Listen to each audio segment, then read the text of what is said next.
18. La casa sin puerta. Mi intención fue en un principio marchar a Turquía, de nuevo por orden del homúnculus, y aunque contaba con suficiente dinero, ya que había conseguido salvar una enorme suma con la venta de los obsequios del rey, me vi complicado en una enojosa aventura que cambió el destino de mi viaje.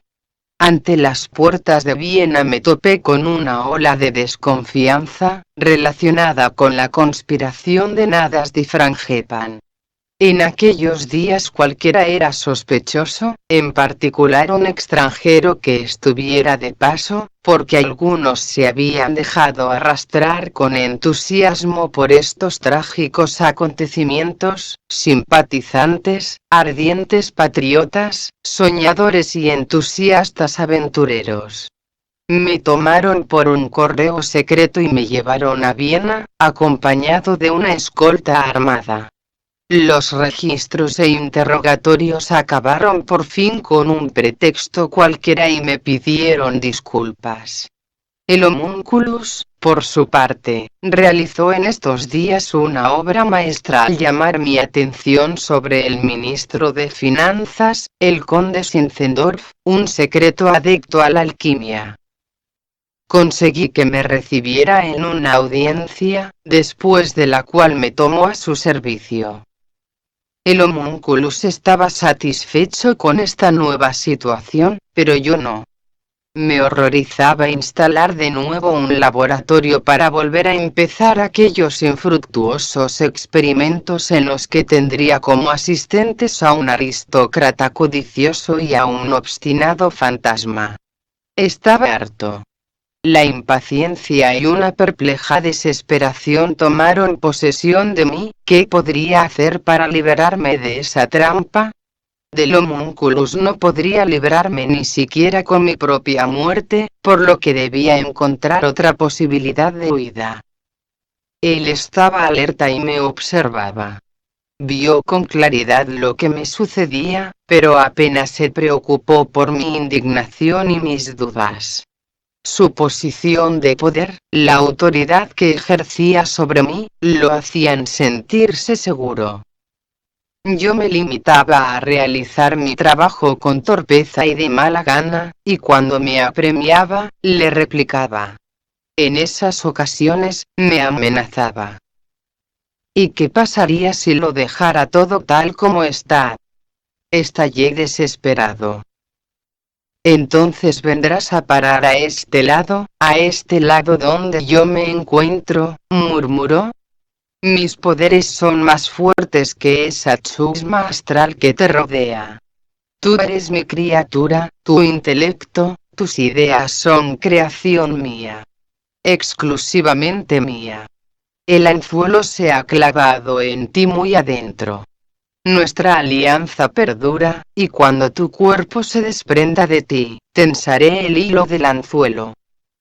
Serás como yo, y estarás preso, conmigo, por toda la eternidad. Así es como descubrí mi desdicha en toda su amplitud.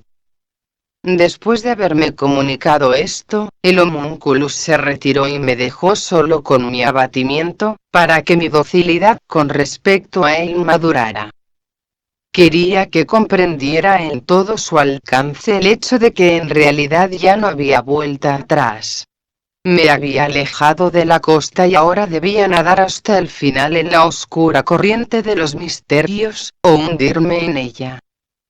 Mientras me hallaba sumido en este estado anímico, confuso, desconsolado y desdichado, se produjo uno de aquellos cambios que como siempre intervenían en mi destino desde fuera, desbaratando todos aquellos precisos cálculos que había hecho el homúnculus, ese ser, negado e invisible, que no se podía incluir en ninguna cadena de pensamientos, situando de nuevo su genialidad, que no podía cuestionarse con argumentos, dentro de sus limitaciones. Roma observaba mi actividad ya desde hacía mucho tiempo, pero hasta entonces no había podido someterme a un interrogatorio, por lo que en Viena me alcanzó mi destino. El conde Zinzendorf luchó casi un año para poder retenerme, pero al final fui entregado al Papa gracias a la intervención del nuncio papal. El viaje hasta Roma lo realicé bajo estricta vigilancia. No podía esperar nada bueno, pero no tenía miedo. Era ya un viejo encorvado, desdichado hasta los tuétanos. La prisión, la tortura y la ejecución que quizá me esperaban, se hacían insignificantes y no eran nada al lado de la penosa sombra del homúnculus, que pesaba sobre mí. Me encerraron en el castillo de Sant'Angelo, y de momento no fui sometido a ningún interrogatorio. Puesto que conocía de oídas el procedimiento, me preparé para un largo y monótono cautiverio. La forzosa inactividad me vino bien, aunque en la soledad de mi oscura celda aquel otro mundo se acercaba de nuevo y se estrechaba alrededor de mi cuerpo. Así pasé días y semanas en el torbellino opresor de una pesadilla, entre rostros contraídos, símbolos amenazadores, monstruos apocalípticos y cuerpos de emoción sin rasgos.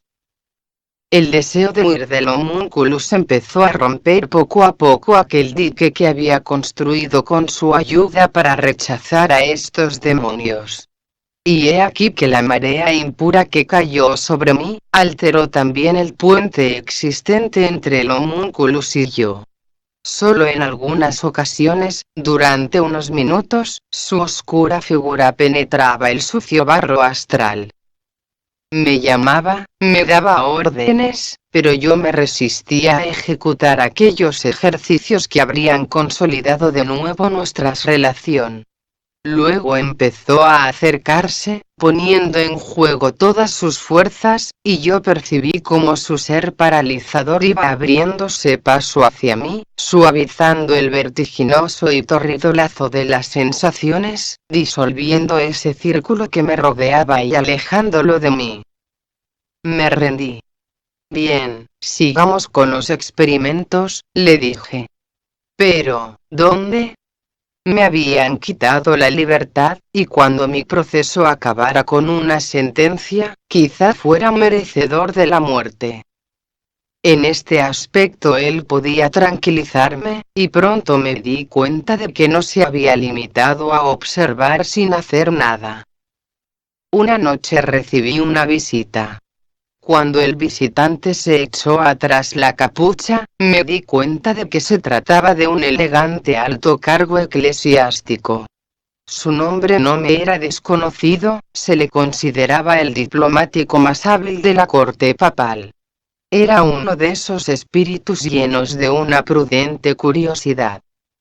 Alargaba sus antenas en todas direcciones e intentaba tener siempre cubiertas las espaldas. Sus sermones y discursos fascinaban a la gente, aunque después llegaran a darse cuenta de que era muy diestro en predicar utilizando una deslumbrante retórica y muchas palabras, sin decir prácticamente nada. Nunca se sometió a nadie, pero estaba dispuesto a adaptarse hasta el extremo. Se movía como una resbalosa anguila entre los arrecifes de los hechos consolidados, en las peligrosas aguas profundas de las corrientes políticas. Este hombre inteligente, frío y egoísta, que en definitiva no valía nada, se convirtió en mi nuevo protector, y en la medida en que pude enterarme de sus más secretos pensamientos, comprendí que lo hacía no tanto en su propio interés como en el de una persona situada mucho más arriba. Por otro lado, habría sido impensable que yo disfrutara de tantas ventajas en esta prisión de triste fama. Disponía de una cama cómoda y de una alimentación exquisita, podía moverme con libertad, y tenía a mi disposición un laboratorio de alquimista que había sido equipado con todo lujo por alguien que poseía profundos conocimientos. Entonces empezó de nuevo aquel conocido proceso que me tenía harto, y que durante los últimos años me había ido llenando de una creciente indiferencia. Las tareas que me ponía el homúnculus las llevaba a cabo con esa indiferencia mecánica, preparaba la materia cada vez en nuevas variaciones y alimentaba el fuego bajo la ficción de un seno materno, aunque desde el principio sabía que ese vientre nunca sería fértil. Sin embargo, mi liberación del homúnculus, que se aproximaba en silencio y de un modo apenas perceptible, de la misma manera que los grandes acontecimientos siempre se inician a partir de reacciones minúsculas y crecen hasta convertirse en oleadas de marea que lo arrastran todo consigo, tuvo lugar gracias al protector que él mismo había elegido y al nuevo laboratorio. Mi Jamulus, que traía la madera y el carbón, y se encargaba de lavar los objetos, ponerlos en orden y de limpiar las lámparas, tenía una hija de 13 años. Según la gente, una criatura enfermiza y retrasada, la luz de los ojos del cojo Alessandro, cuya madre había muerto en el parto. En algunas ocasiones en que, como sucedía a menudo, mis experimentos se alargaban desde las primeras horas de la madrugada hasta muy adentrada la noche, lo que obligaba a Alessandro a quedarse cerca para estar en todo momento a mi disposición. Su hija, la pequeña Marieta, le traía la cena, moviéndose como un ratoncillo, sin hacer el menor ruido. Al principio ni siquiera tuve conciencia de que existiera, ya que Alessandro, durante los experimentos, no podía quedarse en el laboratorio, sino que debía esperar mis instrucciones en su cuarto, el cuarto contiguo, que hacía de almacén. Una noche, debían de ser las 10 pasadas, Marieta entró en el laboratorio. Primero creí que lo había hecho movida por la curiosidad. El resplandor del fuego, rojo y demoníaco, temblaba por las paredes. En ese momento yo estaba evaporando sobre la llama de alcohol el agua obtenida de la arena lavada 12 veces, por lo que no me di cuenta enseguida de su presencia. Se quedó quieta, en el umbral de la puerta, con los ojos muy abiertos, viéndome trabajar. Alessandro, después de la cena abundante, se había adormecido, y yo había olvidado cerrar la puerta. De esta manera fue como la niña pudo acceder a la estancia prohibida. Su vocecilla delgada, dulce y cantarina me asustó, sacándome de mi ensimismamiento. ¿No es verdad, Messer Burroughs, que esto de aquí es el infierno?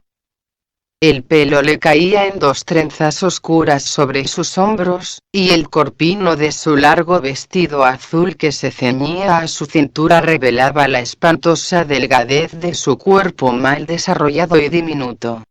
Tenía el rostro enjuto y un aspecto avejentado, sus ojos llamativamente grandes y azules brillaban como los de un poseso. Había cruzado sus manos amarillentas sobre el pecho y esperaba una respuesta. La sorpresa me hizo enmudecer. Había algo en el aspecto de esa niña pequeña que me asustaba y al mismo tiempo me tranquilizaba. Coloqué el crisol a un lado y dirigí la luz de la llama de alcohol hacia ella. ¿Quién eres? ¿Cómo has llegado hasta aquí? Soy Marieta, la Marieta de Alessandro Combatas. Es tu criado.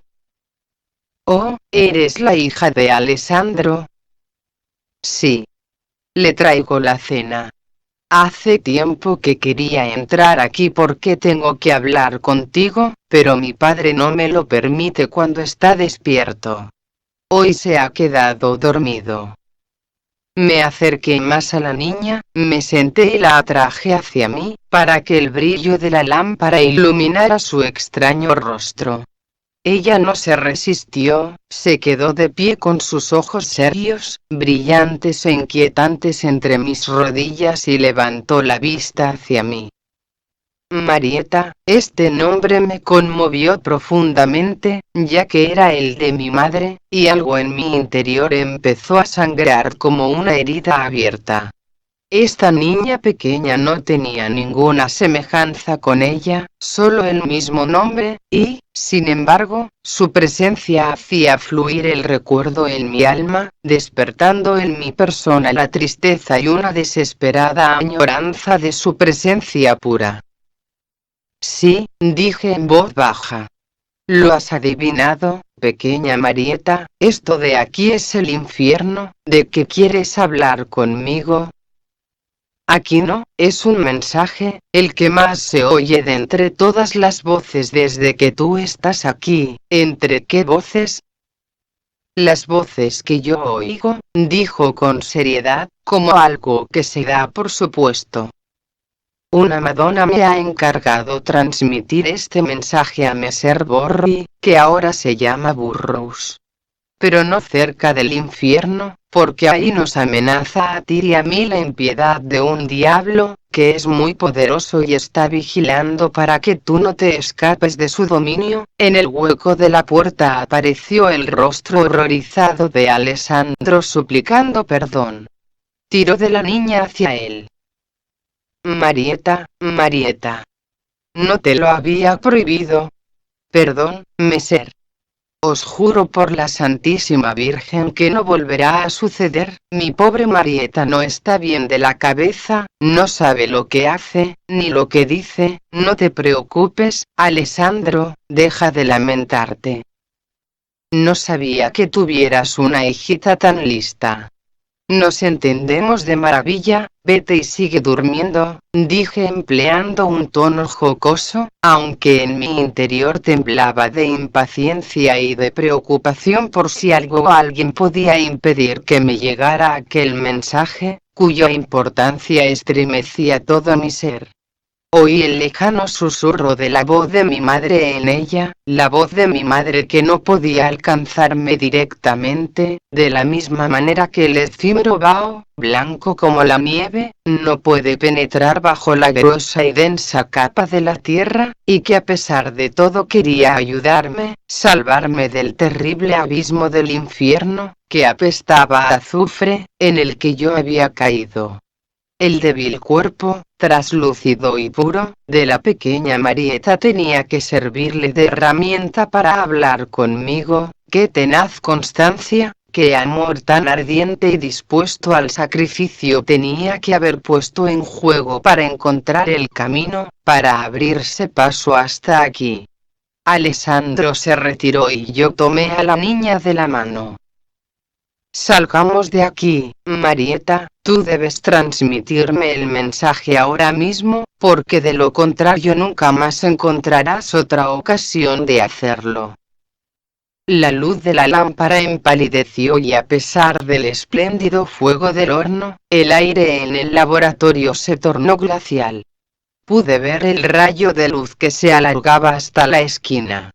En todo mi cuerpo, en toda mi alma sentí el espanto que se apoderaba de mí.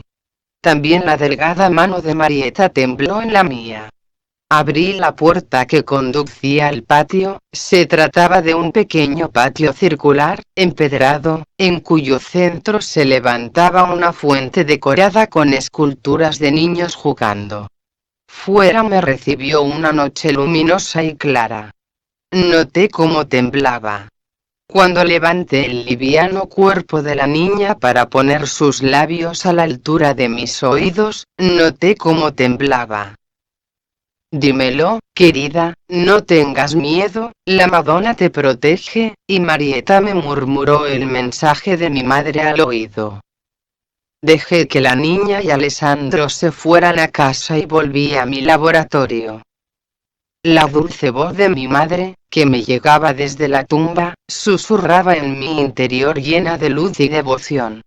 Me envolvía en un sortilegio y me otorgaba la fuerza necesaria para entrar en esa estancia que se extendía muda ante mí, llena de sombras negras y de un rojo púrpura, donde la paralizadora figura horripilante del homúnculus, petrificada en una ira mortal, me esperaba para que ajustáramos cuentas. Debido a su presencia hostil, el aire estaba pegajoso y denso, cargado de humedad.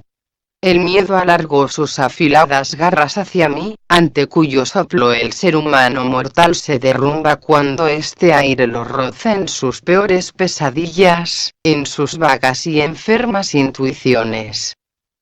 El homúnculus concentraba todas sus fuerzas y todo su poder para obligarme a caer de rodillas y aniquilarme con el garrote de su tenebroso conocimiento. El fulgurante fuego del horno se ensombreció, se redujo y vomitó un humo negro que olía a azufre. Fuera, la noche era tibia, pero procedente de alguna fuente, fría como un cadáver, soplaba un frío glacial que se fue extendiendo por el caldeado laboratorio.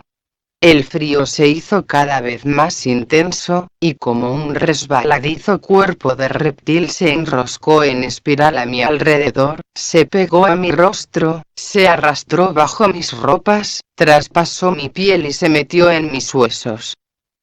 Tenía la sensación de estar convirtiéndome en hielo, ya que ese frío paralizador penetraba cada vez más en mi interior para apagar la llama que el mensaje de mi madre había encendido. Y yo sabía que tan pronto como ese brillante punto de calor se extinguiera, el pánico se apoderaría de todo mi ser, por lo que debía resistirme con toda mi fe y con todos mis recuerdos. Me apoyé en la mesa y me incliné hacia adelante. Por el rayo de luz que se prolongaba sin fin en la esquina, rodó mi voz, enérgica, con inusual firmeza, y retumbó por las paredes. Te conozco. No puedes hacerme daño porque no te temo.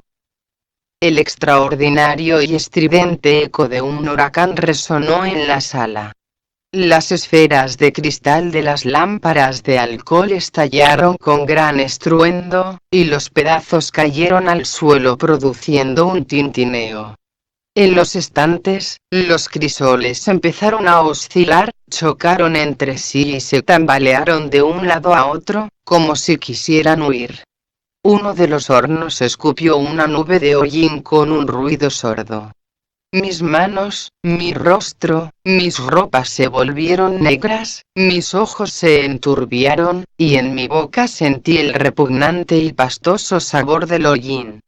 Mi estado físico se vio acosado, agotado y doliente, pero me revolví contra mi atacante, como un animal en peligro de muerte y grité, ciego y sordo, conozco tu verdadero nombre.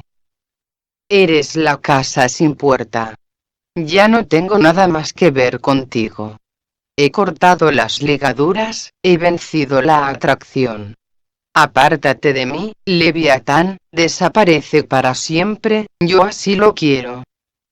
Grité tan fuerte, sujetándome con ambas manos a la mesa, el cuerpo agarrotado e inclinado hacia adelante, que después me sobrecogió una debilidad aturdidora.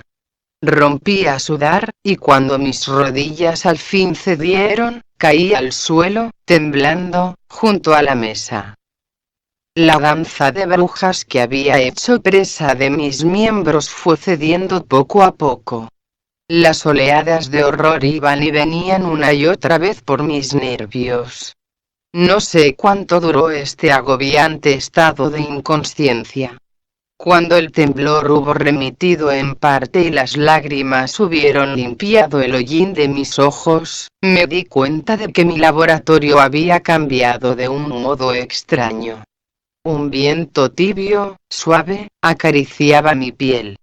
La llama desnuda de la lámpara de alcohol temblaba con una luz blanca y diáfana y se levantaba hacia arriba con un susurro agradable, alegre, presuroso. Los hornos ardían. Por la ventana penetraba desde la noche, repleta de polvo estelar, la lenta canción de cuna de los grillos, y allí, por un breve espacio de tiempo, sucio de hollín, destrozado por la debilidad y la conmoción que había sufrido, experimenté una alegría que hasta entonces nunca había conocido. Habría querido reírme y gritar. Tartamudeé una oración, y mientras lo hacía las lágrimas corrieron por mis mejillas. Primero me puse de rodillas, luego me incorporé a duras penas, al tiempo que murmuraba palabras deslavazadas o desordenadas sobre Dios y mi madre, daba las gracias y cantaba alabanzas, y por último me tambaleé por la sala, me asomé a la ventana y bendije a los grillos. Era libre. Pero, ¿qué significaba esa palabra? Quizás alguien que ha sido condenado a muerte y es indultado en el último momento, tenga una pálida idea de lo que yo sentí cuando el telón místico cayó entre mí y el homúnculus. En todo caso, la brutal realidad se hizo insignificante a la vista de aquel sufrimiento incomprensible, infinito y sin esperanza que me esperaba si hubiera tenido que compartir el destino de aquel ser. Ya que, al fin y al cabo, la muerte física contiene siempre en sí misma la resurrección y la liberación. La puerta de la celda del homúnculus había vuelto a cerrarse con llave, y de nuevo estaba solo con sus ideas estériles. Así se quedaría durante otros cuantos siglos. En aquel momento me horrorizaba tanto su existencia que ni siquiera podía compadecerme de él. Ahora sí he llegado a hacerlo. Estos son los escasos instantes que llenan también al ser más desdichado de una esperanza ilimitada, con el recuerdo imborrable de un regreso a casa perfecto y feliz.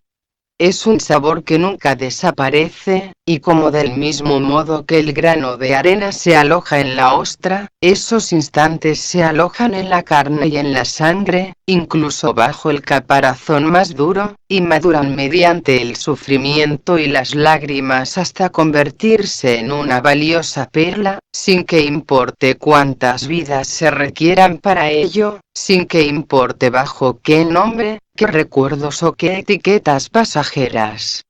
A partir de ese momento en que la transformación ha tenido lugar, se da también la fecundación. Fuera de esto, cualquier cuerpo y cualquier circunstancia es solo una envoltura, una protección y un estímulo, por decirlo de algún modo, el horno de alquimista que en su insignificancia es ya un ser de enorme importancia. Después de haber roto con el homúnculus, no me quedaba mucho tiempo ya. Esta última y violenta conmoción aceleró la decadencia del famoso Burroughs.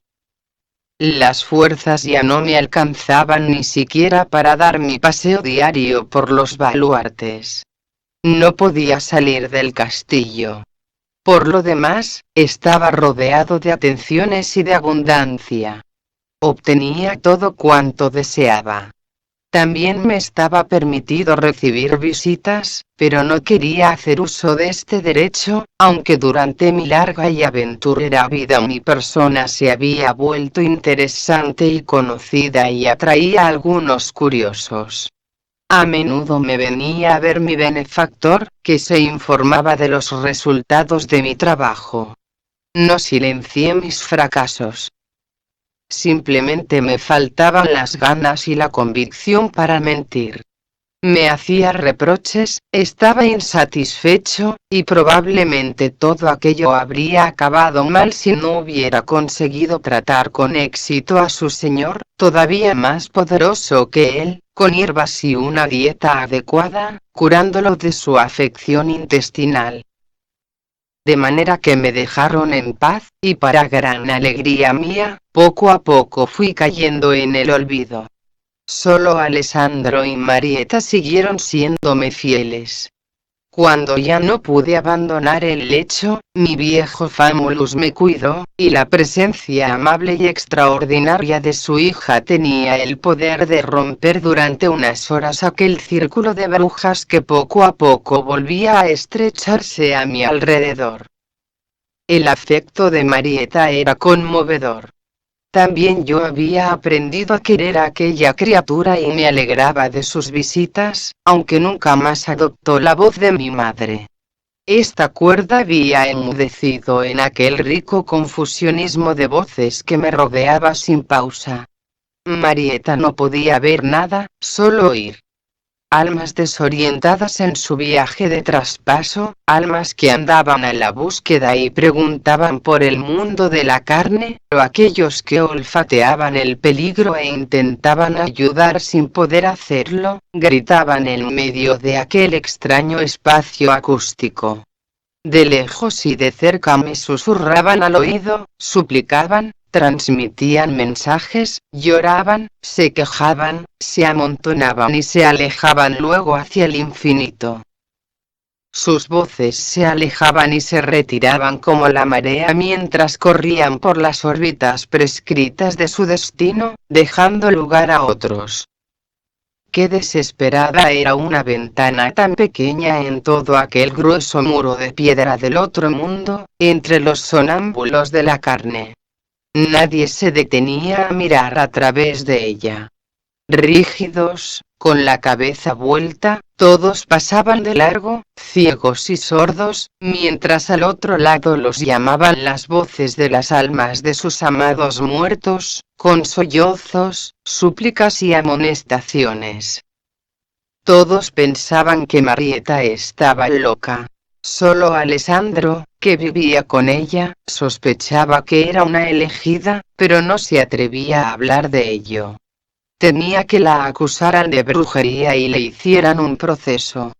Por eso prefería extender el cuento sobre la tranquila locura de su hija, con voz aduladora, y en la medida de lo posible, intentaba protegerla de su entorno.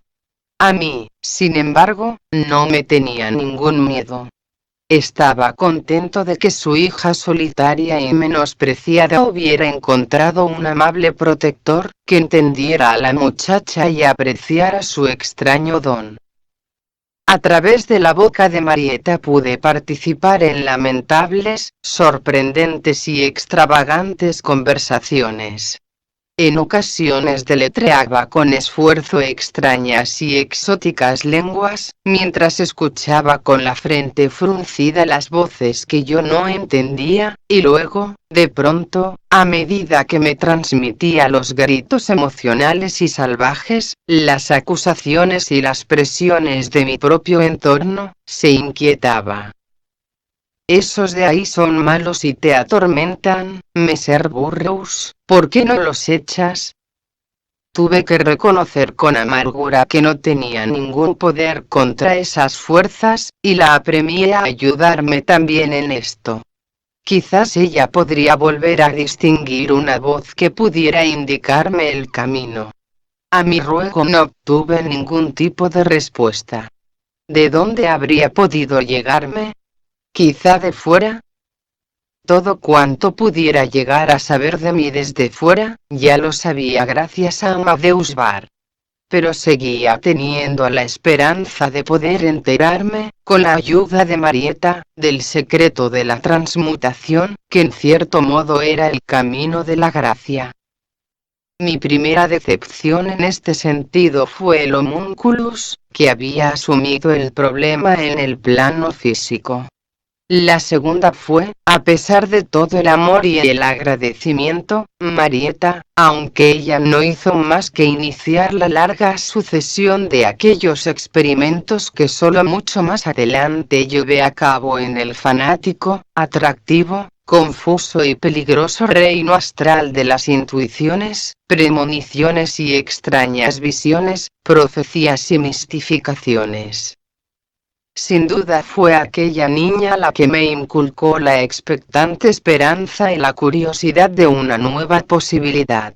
Eso fue lo que me llevé conmigo de la larga, dura y extraña vida de Francesco Borri, que al cabo de unas semanas de guardar cama, finalmente murió. Había pasado 79 años en ese cuerpo, ya muy maltratado, y noté cómo se iba convirtiendo cada vez más en un cadáver, insensible y helado. Fue una liberación deshacerme de él. El dinero y las pocas joyas que poseía y que me había regalado Federico III se las dejé a Alessandro y a su hija. Sé que me lloraron amargamente. Eran seres aislados, respetuosos y amigables, que llevaban su vida excluidos de cualquier contacto humano con las masas, solo porque eran diferentes de los demás. Esos elegidos, en la medida en que su destino los une, se reconocen entre sí y se saludan como hermanos. Marieta y Alessandro lloraron en mí, su fiel retrato. Antes de fundirme en las sombras, plagadas de espíritus, del castillo de Sant'Angelo, me quedé durante un corto tiempo junto a aquella pequeña luz que me ofrecía el alma de Marieta, que se mostraba ante mí como un libro abierto. Alrededor de ese tranquilo y dulce asilo, se amontonaban aquellos seres desesperados sin cuerpo que gritaban hacia la otra orilla un mensaje, un ruego, quizá también una maldición a sus amados o a sus enemigos, y que querían transmitírselo. Pero, esta vez, esa luz era para mí, el anhelo dulce e inmaterial que Marieta me conjuró, me llamaba por mi nombre. Pero no mencionaba aquel nombre que me habían puesto durante mi existencia terrenal, sino el nombre que de entre todos los seres solo me pertenece a mí. No sé de dónde le vino la iniciación, pero con mi muerte ella entró en posesión de él. Había conquistado el poder sobre el núcleo más íntimo de mi ser, y me atraía de forma irresistible. No quiso retenerme durante mucho tiempo, solo el necesario para una breve despedida. Luego me dejó seguir mi camino. Dios revela estos secretos, solo a aquellos que no van a hacer mal uso de ellos.